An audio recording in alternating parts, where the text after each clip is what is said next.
Namaskar, Dilip Singh Advocate. Welcome to my channel Legal Outlook by Dilip Singh. It was 1941. The country was facing crisis due to World War II. There was corruption in the government department due to shortage of things in the market. The government of India, by an executive order, set up the Special Police Establishment. It was assigned to investigate bribery and corruption in transactions with the War and Supply Department of Government of India. The headquarters of this special police establishment was made at Lahore. It started this establishment started working with the only 12 officers and 24 other staffs. Its first successful case of bribery was of a parcel clerk. His name was Shaukat Ali, who was caught red-handed by taking bribery of 1 rupees for allowing the passenger to carry the goods without ticket, and ultimately he was punished with imprisonment for 4 months, and a fine of rupees 100. That used to be a huge amount at that time. He was working at the Kota railway station.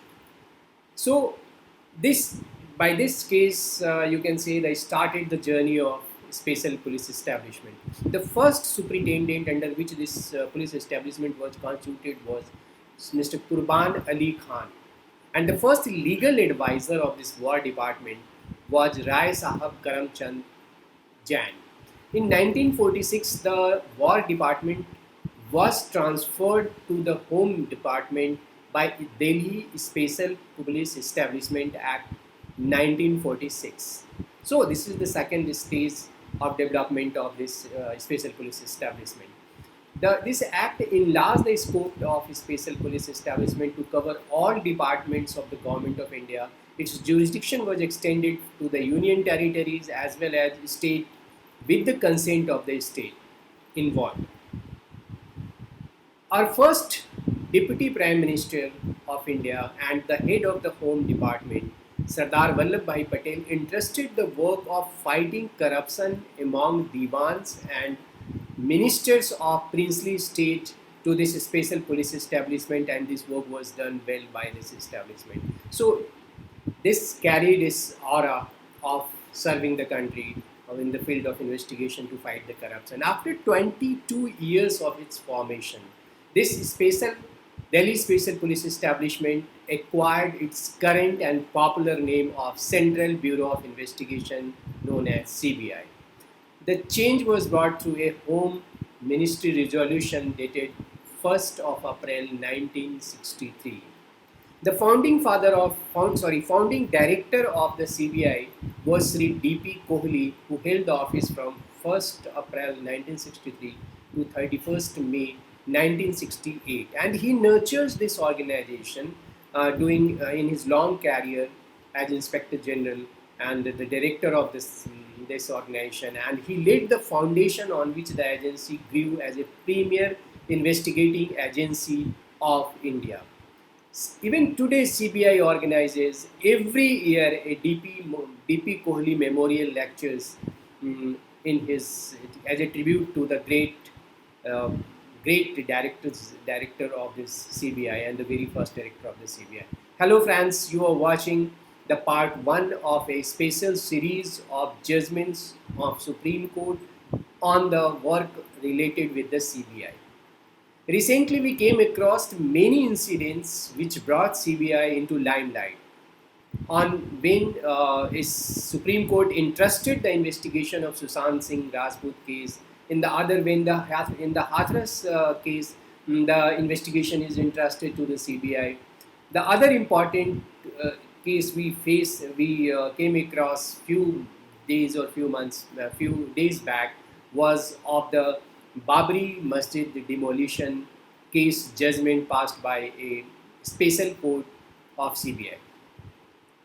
This 2300-page verdict by the CBI Special Court, which acquitted almost all 32 accused for conspiring and demolishing the Babri Masjid case in 1992, largely focused on the lack of credible evidence provided and collected by the probing agency, which was CBI there.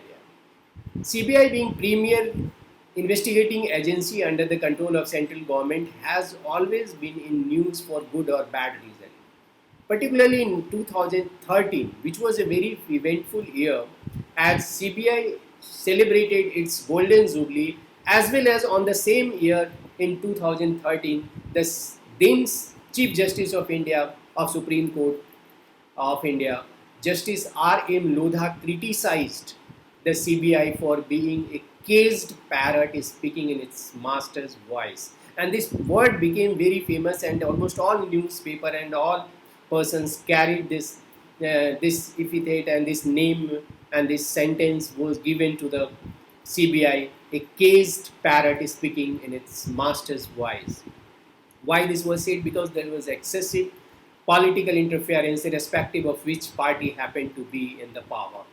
The former directors and joint directors, such as Joginder Singh, who was the director, and B.R. Lal, who was the joint director of CBI, also exposed the engagement. Exposed the CBI for engaging in nepotism and wrongful prosecution and corruption. So even the insider of CBI has criticized the working of CBI for not following the fair manner and in transparent manner. In Lal's book, who was the joint director, uh, the name of the book was "Who Owns CBI." He details how investigation are manipulated and derailed by the CBI. Corruption within the organization has been revealed in the information obtained under the RTI Act. And the RTI activist, particularly, I want to name one person, Krishna Anand Tripathi, has alleged harassment from the CBI to save itself from exposure via RTI. He was an RTI activist.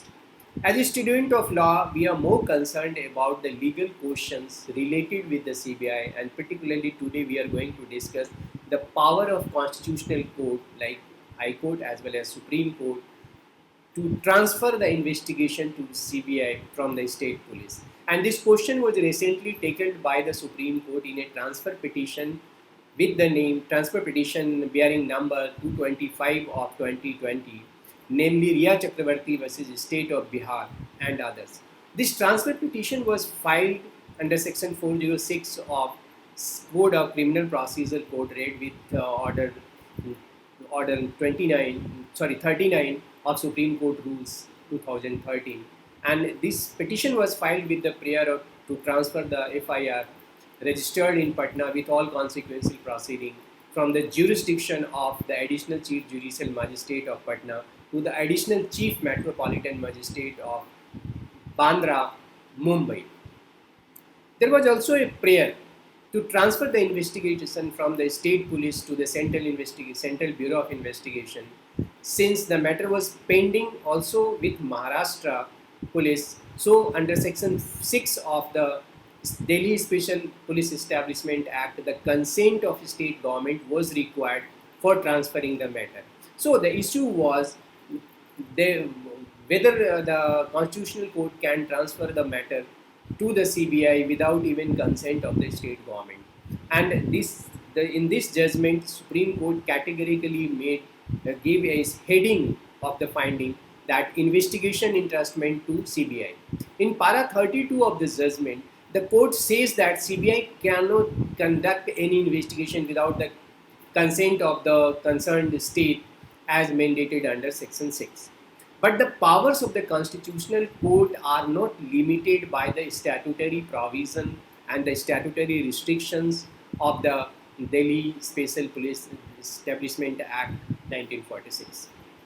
And it quoted one judgment where the Justice Ranganath Mishra is speaking for three judges bench of Supreme Court in the matter named State of West Bengal versus Sampath Lal 1985 1 SCC 317. Justice Ranganath Mishra specifically held that in our considered opinion, Section 6 of the Act does not apply when the court gives a direction to the CBI to conduct an investigation, and the counsel of the parties rightly did not dispute this position. Another constitution bench of Supreme Court in State of West Bengal versus Committee for Protection of Democratic Rights. This is judgment of 2010, 3 SCC 571 categorically held that restrictions on Parliament by the Constitution and restrictions on the executive by Parliament under an enactment do not amount to restriction on the power of the judiciary under Article 32 and Article 226 of the Constitution. The court went to the extent of saying that, in fact, if in such a situation the court fails to grant relief, it would be failing in its constitutional duty. So now I would like to say that what was the rationale? What is the rationale of the for the conclusion of this that court has the power and it is not restricted by the statutory provision and it can entrust the investigation to the CBI even in absence of the consent from the. What is the rationale? Then court stated particularly in that constitution bench that if in terms of entry 2 of list 2 of the 7th schedule on the one hand and entry 2A of entry 2A and entry 80 of the list 1 on the other hand, an investigation by another agency is permissible to if the consent is granted by the state government. So in an exceptional circumstances, the court can exercise the same power which the union could exercise in terms of the provision of the statute with the consent of the court. So in the opinion of the court, exercise of such power by the constitutional court would not violate the doctrine of separation of powers. So it gave the reasoning that why consent of state is required, because there is a separation of power between state and center. Today we have discussed this issue that court found that court has the power, constitutional court has the power to transfer the investigation to the CBI even without consent of the state government as required under section 6 of the provision of Special Police Act. Now we are giving halt to this journey in the CBI cases, and in the next video we will be dealing with another aspect of the CBI investigation and where the Supreme Court has given power. Please share your views about this video and the contents of the video, and please share this video with your friends.